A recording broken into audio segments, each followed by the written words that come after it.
पूर्वी चंपारण का ऐतिहासिक कन्या विद्यालय जो वर्ष 1939 में गांधी जी की प्रेरणा से शुरू हुआ था, आज कब्जे का शिकार है। विद्यालय का आधा भवन शिक्षा समिति के अध्यक्ष के कब्जे में है। 103 छात्राएं तंग हाल स्थिति में पढ़ाई करने को मजबूर हैं। सुविधाओं की कमी और प्रशासनिक लापरवाही से हालात और खराब है।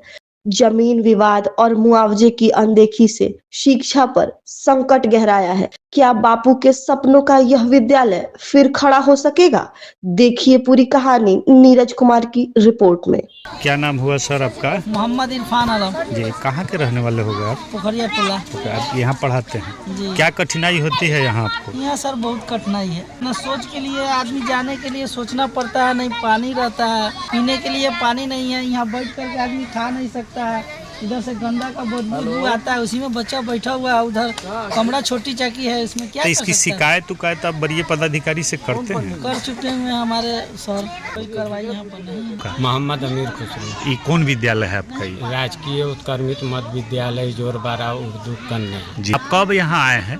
22 के दिसंबर में प्रभार लिए। कमरुन्निसा इसके पहले जो है प्रधानाध्यापक थी, रिटायर की, पूरा कागजात सही नहीं मिला, इसलिए हम नो ड्यूज नहीं उनको अभी तक दे सके। जी, तो विद्यालय की पठन पाठन एक रूम में कैसे आपको संभव हो पाता? जी, तो बगल में एक आदमी का जमीन कमरुल हक का पड़ता है, उन्हीं से रास्ता आरजू मिनती कहते ये जमीन वाला लिए हैं। पठन पाठक जो है चल रहा है। आपके यहाँ कितने शिक्षक हैं? 6 शिक्षक हैं। जी, कौन कौन विषय की पढ़ाई होती है?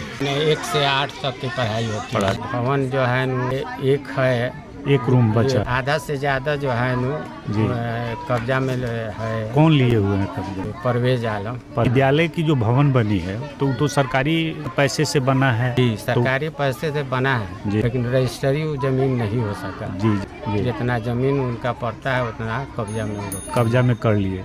अमरुल हक अयूब साहब जो है 5-5 धूर जो जमीन दिए हैं, 10 धूर जमीन विद्यालय के कब्जा में है। बस कमरा में पढ़ाई होता है। जी। मध्याह्न भोजन कहाँ चलाते हैं? मध्याह्न भोजन यहाँ बनाने का कोई सुविधा नहीं है। जी। पहले से भी जो है पहले से भी कमरुन्निसा के घरे बनता था, तो हम प्रभार लिए तो हम अपने दरवाजे पर मध्याह्न भोजन की व्यवस्था हैं। और क्या क्या कठिनाई है आपको विद्यालय? यहाँ तो हर तरह की कठिनाई है, न पानी का व्यवस्था है, न बिजली का व्यवस्था है, न रूम का व्यवस्था है, यही सब पर बहुत परेशानी है। हम BO साहब को और DPO साहब आए थे, उनको भी पिटीशन दिए थे कि हमारे जो है विद्यालय किसी विद्यालय में अटैच कर दिया है। जी। तो आज तक नहीं हो सका। तो आज़ादी से पहले का विद्यालय की यह स्थापना विद्यालय माना? आज़ादी के पहले का स्थापना है, तो पहले दरवाजे पर चलता था। जी। शब्बीर मास्टर के दरवाजे पर चलता था, उसके बाद कुछ दिन कमरुन्निसा के अपने दरवाजे पर चला, और यह ज़मीन जो है खरीदाया, उसके बाद बिल्डिंग बन गया, तो 2002 में यहाँ जो है विद्यालय चलने लगा। क्या नाम है आपका? मोहम्मद शफीक। क्या मामला है आपके विद्यालय में? कैसे कैसे मामला है, बताइए डिटेल थोड़ा। विद्यालय की ज़मीन उपलब्ध कराया गया बनाने के लिए मास्टर सईद के द्वारा। उस वक्त उनके पुत्र जो सबसे बड़े परवेज आलम अध्यक्ष विद्यालय के थे, और बिल्डिंग बन गई। जब बिल्डिंग बन गई तो उस पर रहने सहने लगे।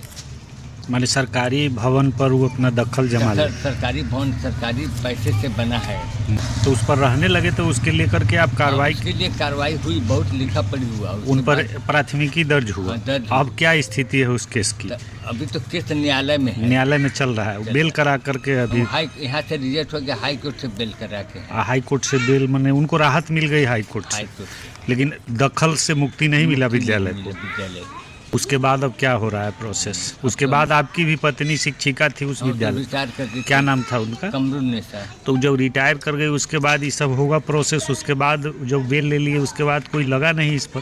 उसको बेल हो गया तो न्यायालय में कोई केस है, मामला न्यायालय में चल रहा है। लेकिन विद्यालय अतिक्रमण जो कर लिए अभी वैसा ही है। अब विद्यालय तो बुरी स्थिति में है, पठन पाठन उसमें जो शिक्षक बुरी स्थिति में। उस पर FIR किसके आदेश पर हुआ था? 12/10/2017 में। तमाम लेटेस्ट खबरों को सबसे पहले देखने के लिए सब्सक्राइब करें डिजिटल न्यूज़ 20।